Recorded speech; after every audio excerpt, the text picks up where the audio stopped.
ফেলুদার গোয়েন্দাগিরি কিংবা কৈলাসে কেলেঙ্কারি, মহাসংকটে শঙ্কু কিংবা সেলাম প্রফেসর শঙ্কু, একবার পড়া শুরু করলে খতম না করে ওঠে সাধ্যকার।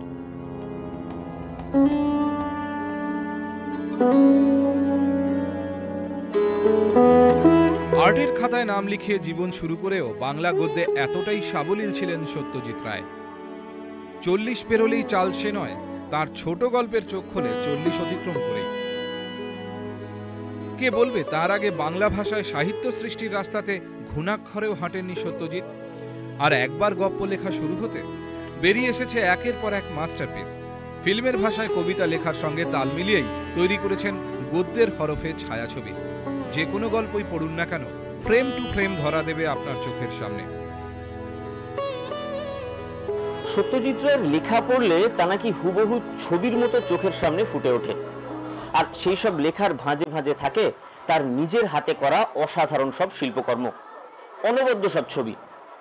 আজকের ছবিটা একটু বদলেছে, কারণ আজকে এমনিতেই হাজির রয়েছে তার প্রফেসর শঙ্কু কিংবা ফেলুদার অনেকগুলি ছবি, কমিক্সের জমাট বন্ধন। কিন্তু কমিক্সের এই ঝকঝকে সহজপাচ্য বাধাইয়ের মধ্যে কি অ্যাটেম্প টু মার্ডার হচ্ছেন ফেলুদা স্বয়ং, কিংবা খোদ প্রফেসর শঙ্কু কি নিজেই ভ্যানিশ হয়ে যাচ্ছেন?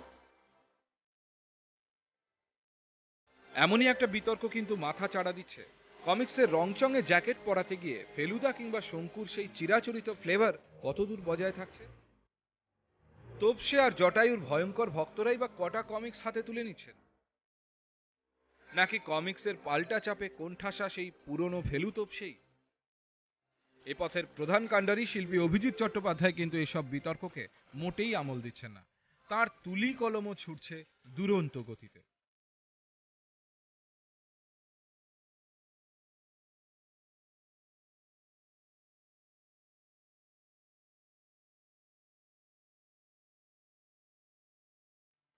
ওনার লিডারশিপ এমনিই আছে, মানে এখনো আছে, আগেও ছিল, আশা করি মানে ফিউচারও থাকবে। মানে ওটা এই মানে কমিক্সটা একটা আলাদা সাইড, একটা পসিবিলিটি ওনার মানে লেখার থেকে করা যায়।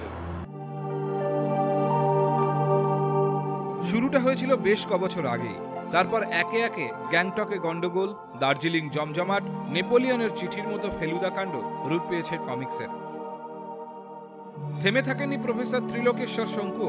প্রকাশিত হয়েছে একশৃঙ্গ অভিযান, মরু রহস্য কিংবা হাড়ের কমিক্স সংস্করণ। ভিজুয়ালি আরো মানে এক্সপ্লোর করা যায়। শঙ্কুর ক্ষেত্রে আমি বলছি যে সারা পৃথিবী ঘুরে বেড়াক শঙ্কু, সেগুলো অনেক জায়গা আছে যেগুলো মানে টিবেট, কঙ্গো জঙ্গল, এরকম ধরনের সব জায়গাগুলো আছে আর কি, সেগুলো ভালো লাগে করতে। দক্ষ চিত্রনাট্যকারের প্রতিভা ছাপ ফেলে তার রচনায়। সত্যজিতের গদ্য বেশ কিছুটা উক্তি প্রত্যুক্তি নির্ভর, আর লেখার সঙ্গে ফ্রি গিফটের মতো তার নিজেরই করা ইলাস্ট্রেশন গল্পের রসগ্রহণে পাঠককে এগিয়ে দেয় কয়েকশো মাইল।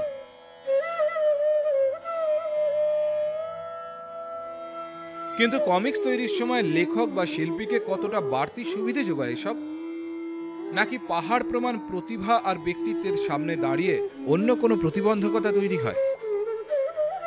সুবিধা হয় প্রথমে, টু বিগিন উইথ। প্রথমে আইডিয়াগুলো ভালোই হয় আর কি, ব্যাপারটা কিছু ক্ষেত্রে নিজের তৈরি করতে হয়, সেটাও হয়, মানে দুটোই চলে আর কি। তাই কমিক্সের ফেলুদা এগিয়ে চলেছেন তার অতীতকে মগজে রেখেই।